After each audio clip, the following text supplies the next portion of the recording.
Okay, Empires of the Millennium, video 2. My name is Phil Goyette, and you're looking at a prototype of a game design I'm working on called Empires of the Millennium. And in this video, I will uh, show you a little bit of how the sequence of play works in conjunction with the event cards and the action menus to show how players take their turns in the game. Again, this is like no notes, and I'm kind of freestyling here, so bear with me. But hopefully, it's informative and gives you kind of an insight as to what I'm trying to do here, and spark some interest if it's the type of thing you would be interested in. So in the first video, I did forget one other kind of game design nugget that I meant to talk about. But when designing, a tabletop game or conflict simulation or board war game or war game or however you want to phrase these type of historical gaming activities that we do, I think this either comes from Volko or one of Mark Herman's videos, but both guys have great number of videos out there on game design that I would encourage you to check out. You need to establish early in the design process kind of what's the point of what we're doing here. Are we trying to simulate something? Are we trying to play a game? Do those two goals work together? And what sort of do you want players to get out of the game and interacting with the game? So this is not a simulation. To begin with, there's no role that you're simulating here. I mean, if you play as the Frankish player, you're in control of a disparate group of peoples over, like 4 centuries of history. So the point is really the sweep. The 4 centuries of history part is what I'm trying to get at. And I want it to be fun to play.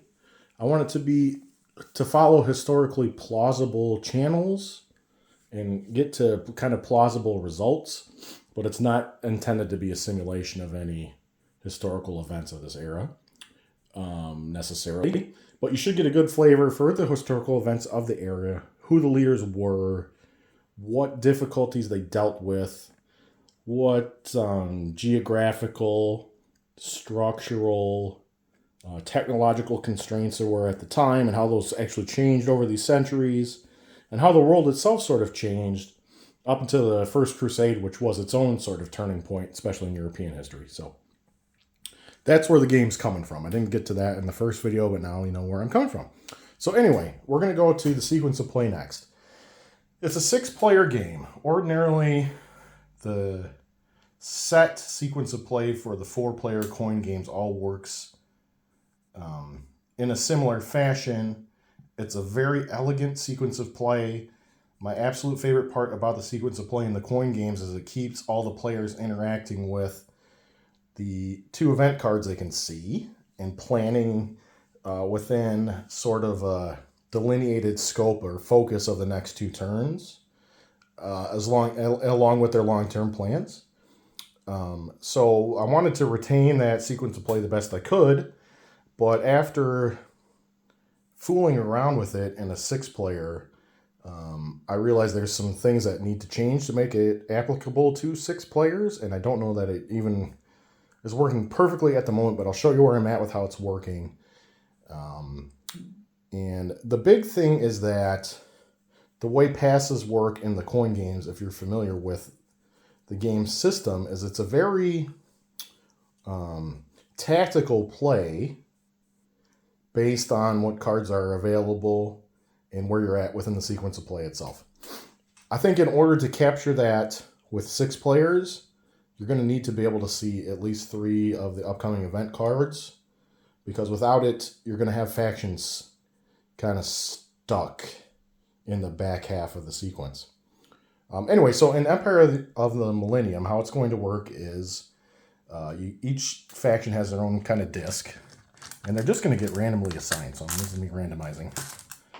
Oops, dropped one. Drop the abacids on the carpet over here. So I'm going to randomize these, and you're just going to start the game turn order 1 through 6 in a random position, right? So first player faction is going to be the Fatimids, which is interesting. Second will be the blue, which are the Franks. Third's going to be the black Abbasids. They're going to play on the first card. I'm calling it card A. But those are going to be the first 3 eligible factions for card A, or the first card. I should have a little CBA, working from left to right. So the first card we're playing on is called Shadows of the Swords.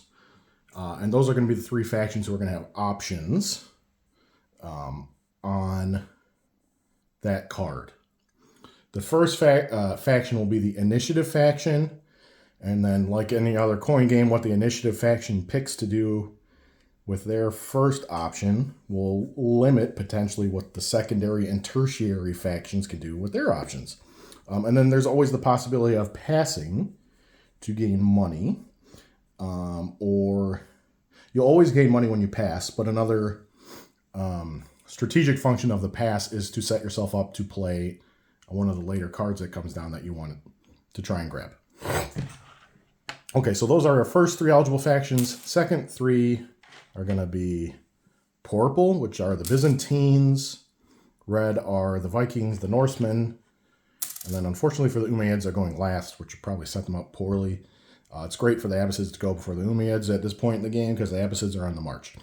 Okay, so they'll be playing on cards B and D. So B is the Zaidi Revolt card. Card D is face down on the top of the deck at current. But they will see it next when it flips up. Okay, so that's how you first randomly draw the factions. And then the Initiative faction in this case is the Fatimids. And the Fatimid situation early in the game is interesting because they are scattered with soft power cylinders across the map, right? Like other coin games, there is going to be a menu. I've got them just sort of handwritten in there. Very much a work in progress. But there are a menu of primary actions and then special actions, which each faction can perform on their turn. However, the only way to get your special action is when you are the Initiative faction. So if you're the Initiative faction, which are the Fatimids, they can choose to do an operation or a primary action and a special action, special event, and do 2 different actions on their turn. When you're a secondary or tertiary faction, you are limited to just 1 action or an event on your turn, generally speaking.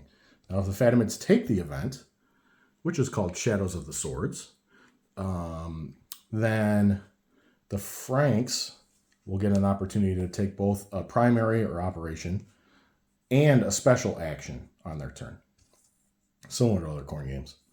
Now, Fatimids will look at Shadows of the Swords, and I have some iconography at the top of the cards. It's really just trying to track which cards might be beneficial for certain factions, but it's not like the coin system where the icons at the top determine faction order for playing on the card.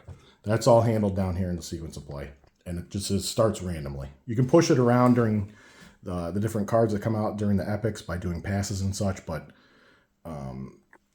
in general, the cards are not determining the faction order like they do in the typical coin game. Okay, so Shadows of the Swords. Then there's my first shot at some flavor text. The Gates of Paradise are under the Shadows of the Swords.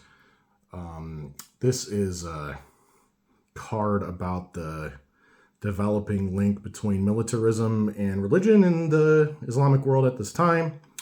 So it gives a free marching campaign for 1 group of cubes exiting Muslim territory, so Muslim religious territory. And the faction taking the event gets to add 1d6 to their dice while on that campaign. This is a powerful card. It lets a faction both move and attack and do a large attack in a region in the same turn. The Abbasids are going to love this card because at the beginning of the game, they are on the march. They've established themselves in Persia, and Khorasan's kind of where the Abbasid stronghold starts, and Fars. They've entered Baghdad. This is sort of all a bit of a historical fiction I've used to get the Abbasids going early in the game. So you kind of start mid-revolution. The Abbasid revolution actually happened very quickly in real life. But anyway, they've got presence in Al Jazeera. Their goal, if we can flip to their leader card, which will give us some goals for... Oh, get it out there. It'll give us some goals, some targets for this epic. They want Syria under control. So far, all they have is a soft cylinder in Syria. They want the Caliphate both submissive and aligned to the Abbasids. That's neither right now. They want to have a disc. So start establishing Baghdad as a cultural and economic hub. They've got no discs there right now. They want to have control over 14 areas. At the moment, they have control over 1, 2, 3, 4 areas. So they need to be able to try and expand to control 14 areas by the end of the epic. It's a tough ask, but they basically have to get on the move. And they also have a religious concern of having Muslim religious majority areas in 9 or more. Right. So the Abbasids are attacking. They're on the offensive.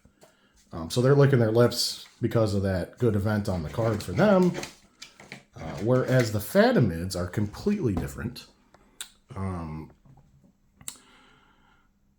At this time, I've got Idris the First of the Idrisids in Northwest Africa as the typical leader card for the Fatimids in this epic. They have a special limitation. They cannot have more than 1 cylinder and 1 cube in any location at any time. At this time, the Fatimids were operating as what was known as a secret network. And they were trying to establish themselves underground as the rightful heirs to the Caliphate and to really lead the Muslims across the world.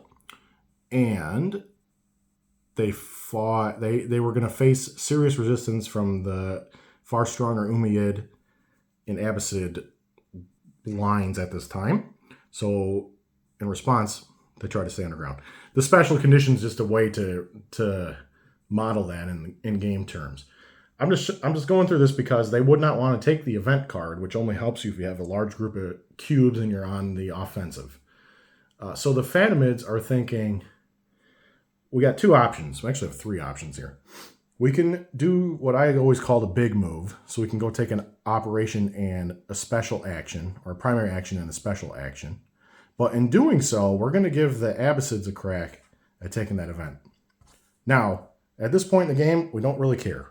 Because the Abbasid target right now are the Umayyads. That's where the most real estate is for them to conquer. Maybe some with the Byzantines. And then, of course, any neutrals that are easy pickings. The Armenians are more difficult. Anyway, they're expanding. And right now, the Fatimids don't really care about controlling territory. But it's a consideration. Do they want to give the Abbasids a leg up after jump? The Umayyads might be thinking, I would pay you to take just an operation, just a primary action, so not an operation and a special action. And by doing that, the secondary and tertiary factions, so the Franks and the Abbasids, would themselves be limited only to doing limited operations this turn, meaning they shut the event off. Right? So the Umayyads are maybe thinking, I'm going to pay you to try and shut the event off for me. So you can see over the table diplomacy between the players playing the faction that should take place throughout the game. Or the Fatimids could take the event themselves, doesn't do anything for them, so that one's essentially out. 4th option is to pass. So if the Fatimids want to pass, right, they're going to take themselves out of the sequence of play for this turn, and they can either pass to going first on card C. Card C is the 3rd card in their own. This is why I think I need to see 3 cards at a time for the 6-player game. The C card is called Milites, and it adds cubes on muster. The Fatimids, again, really don't have a need for that at this point in the game. So instead of taking that one, they could pass then to the fourth card. The fourth card we can't see yet, but it would be the one that's face down on the draw pile. They're going to pass their turn all the way to that card, but in compensation, they'll get $3, right? And we track that on the sequence of play by sliding them over to the fourth place, which is going to be the first player on card D, which is the card that's coming out of the draw pile that we can't see. Okay, so that's my solution to the passing game right now with the coin system. Let's just say, for the sake of S's and G's, try not to swear on these. So, and I think I've done it so far. I think I haven't done any swearing. Let's just say the Fadman's doing a primary and a secondary, or sorry, a primary and a special, or op and special. I need to clean up the language on these. So we can go to them, just go to the menu and just talk about kind of what these look like. So the menu here is going to be bigger than menus.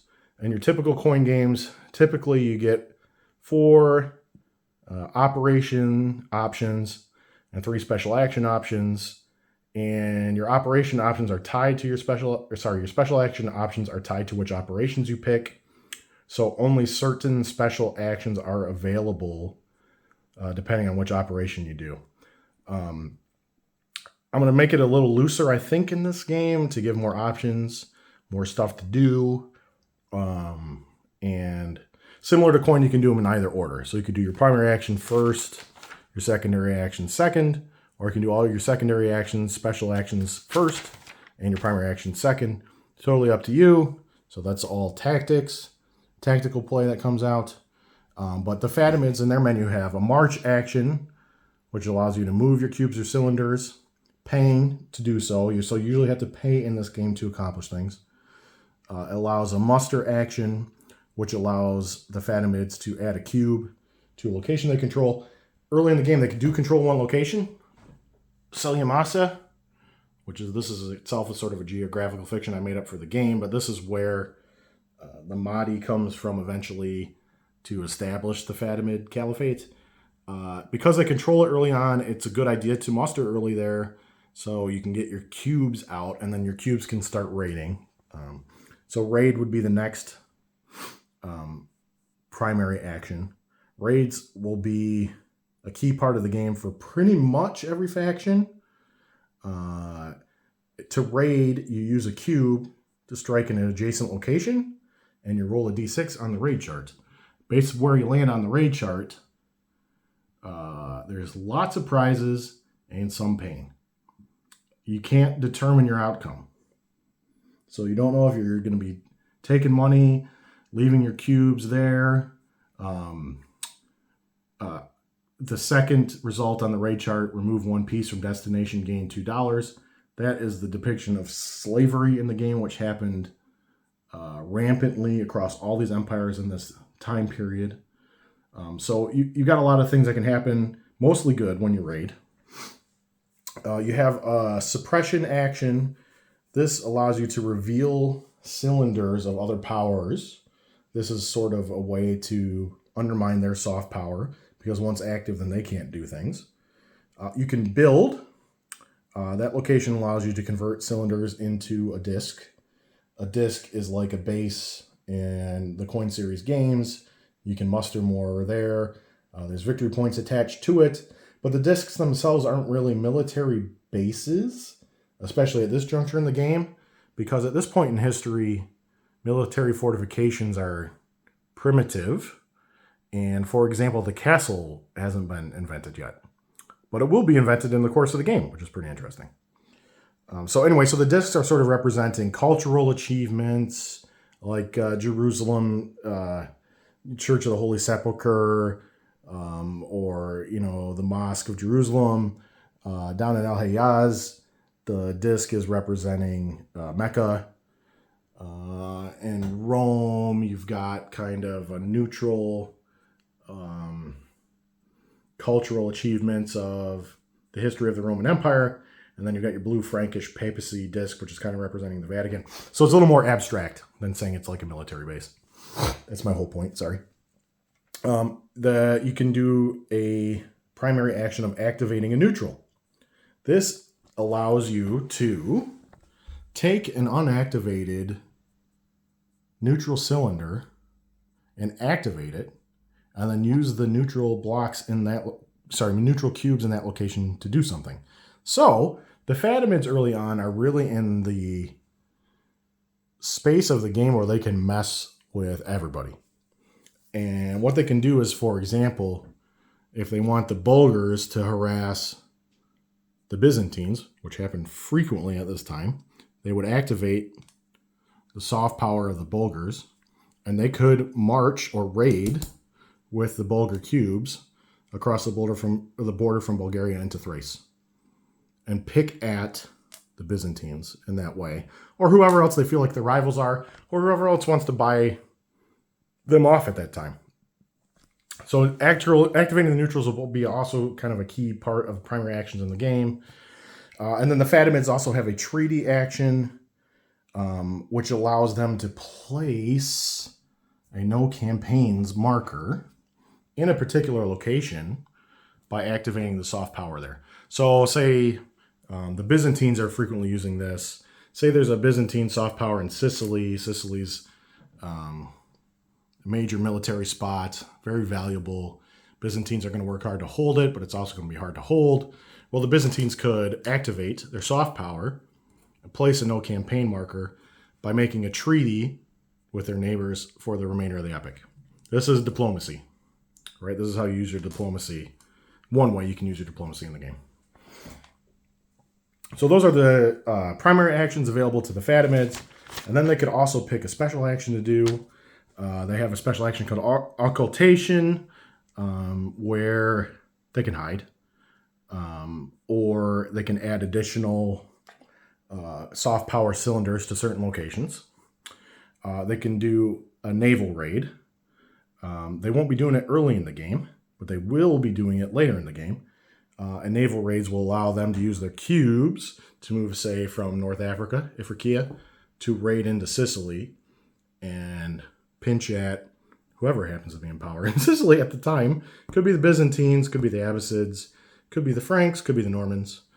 But so naval raid uses the naval routes to conduct raids across longer distances. So those locations are adjacent for purposes of raids. The jizya is a special action the Fatimids can do. They can tax locations which have a cylinder and have a Muslim majority religion. So it's a means to gain money if needed, money raising, and you can do it in multiple provinces. They can conduct a dawah as a special action. It allows them to activate a cylinder and shift their religion. So when they need to start converting spaces to Muslim or spaces from Muslim to, I'm blanking on Shia or Sunni Muslim, they use the dawah to accomplish that.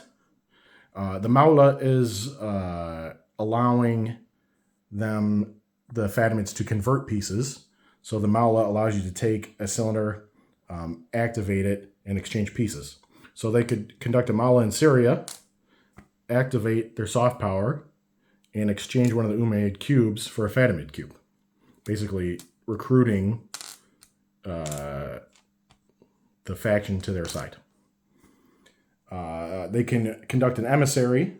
Emissary allows the Fatimids to move between capitals, or every faction has this ability, or between a city location. I call them capitals, but they're actually cities. The key locations, the city locations.